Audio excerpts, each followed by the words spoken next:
Hello and welcome to the Nuclear Reactor, and today we'll be reacting to What If Cell Turned Good Part 3. I hope y'all are enjoying these reactions, and like and subscribe and follow me on Twitter, please. Here we go. Oh, there's a lot to unpack here. I did not sign up for this. Hey guys, Masako X here. And now we're riding into the month of October, my birth month of all things. We're going into a what if which is a little bold when you come to the basic premise, but it's actually generated a nice little following over the last couple of months. Despite the roundabout way we've chosen to go with things. It's certainly one of my recent favourites, which has really allowed me to investigate some deeper nuances with certain characters and explore some things that Toriyama never really got around to doing. Especially when it comes to the emotional potential and actually exploring the androids' feelings and just see where they were before, Jiro abducted them. What is this what if exactly, Masako? Well, if you couldn't guess from the title and the quite obvious thumbnail, this is the story about what might have happened if, during the beginnings of the Cell Saga, instead of blowing up Dr. Jiro's sublab, Bulma and a team actually kept the embryonic cell because they haven't done anything yet, and it was still a work in progress. So instead of Trunks and Krillin just blowing it up just for the sake of it, she kept it. Albeit with some changes or some subtle genetic manipulation. She wanted to give it a go, because really, after the beginning of the Android Saga, Bulma didn't really do much. I mean, that is, of course, fix Android 16, but this was before that. When all was said and done, Bulma was able to perfectly gestate a cell clone. Well, technically it's not a clone, it's the present cell, but we're not going to get into that just yet.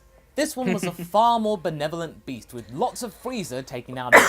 And I'm talking about what if Cell turned good. And yes, technically this isn't the Cell. I mean, the actual Cell was dispatched after the Cell games. This is a different Cell. The Cell that we know came from the future. And yeah, we're not talking anymore about time travel because time travel in Dragon Ball, it just generates many headaches. In the previous chapter, Cell, now christened by Bulma as Android 21, had managed to realize his dream and get to fight amongst its allies and friends, and even finally got to meet Son Goku, someone he never really got to meet because while he was, growing and in his larval stages, Goku was dead. After getting a chance to hug literally everyone in the room, because remember, Android 21 really likes hugging people, he had a very heated encounter with Android 18, his sibling, at the final of the World Martial Arts Tournament. Mr. Satan?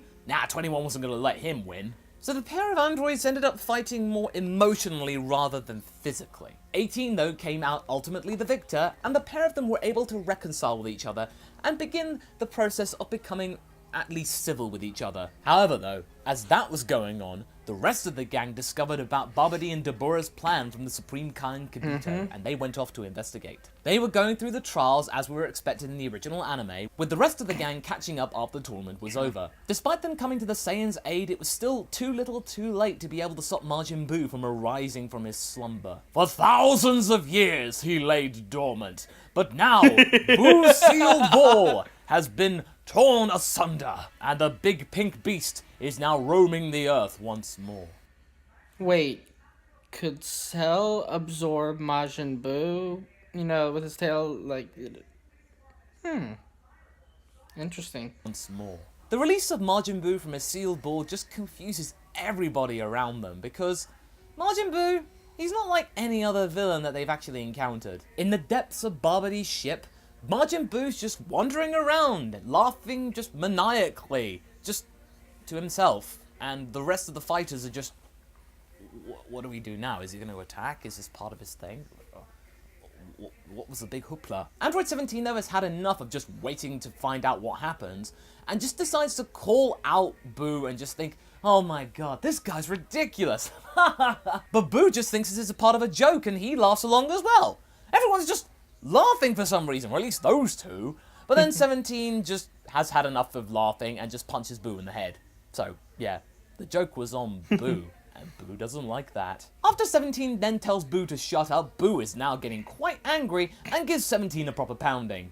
It is then when everyone realizes the power of Majin Buu, and they're in deep doo-doo. Meanwhile, Dabura is slowly losing his control against fighting Android 21 and Gohan. They are very close to defeating the Demon Lord, who then starts to retreat. He was kind of on an even keel fighting Gohan, at least in his current state, But then when Android 21 joined the fight, yeah, Deborah realized that he was in for more than he bargained for. This is all very unfitting for the Lord of the Underworld.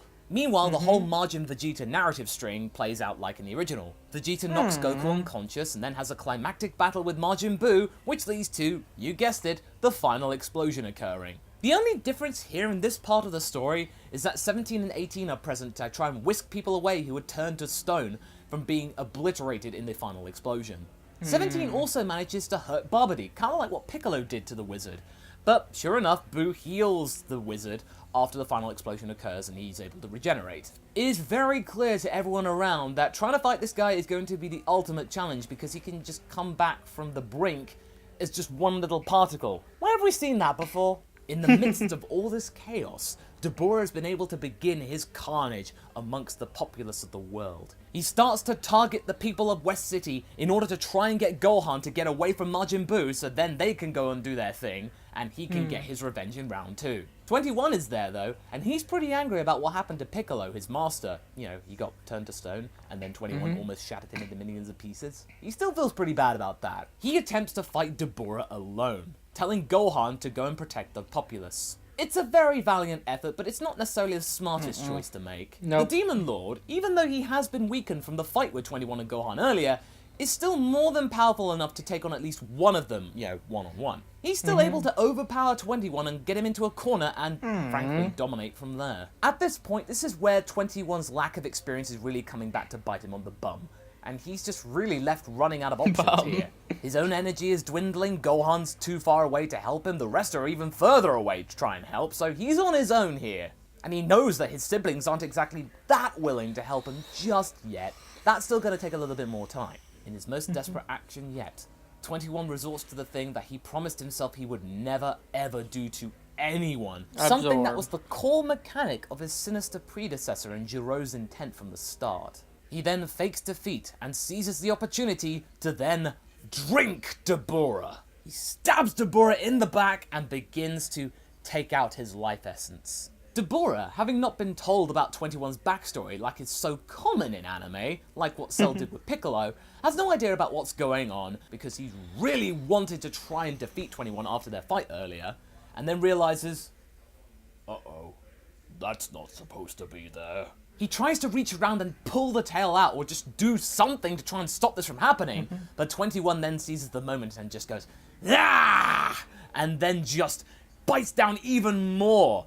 You know, trying to learn this tactic from Goku and Trunks and Goten, just bites down on Deborah's leg, the tail grips in even more, and then just does a solar flare, so that means Deborah is completely handicapped. Slowly, Deborah is getting gaunter and gaunter. He is slowly just slinking and flopping down to the ground. All of the structure just disappearing. He then just turns into pink and blue goo, which 21 then sucks up. The android steadies his feet and gets up. Suddenly, a mass of red energy explodes from his body. He lets out a scream, not being able to contain all of this power that he's managed to suck up. This new power is enormous, but it's really hard to control. What he did was mighty brave, but stupid and desperate at the same time. The demonic powers that he's just absorbed have sent him into a power-hungry berserk rampage.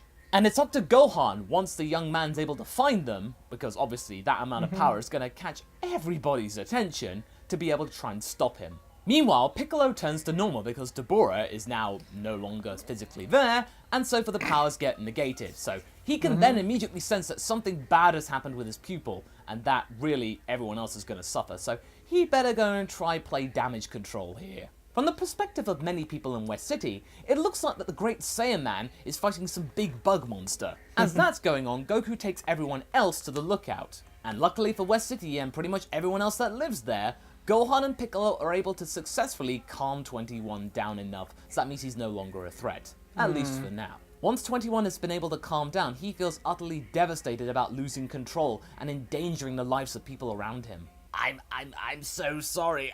I had no idea what to do.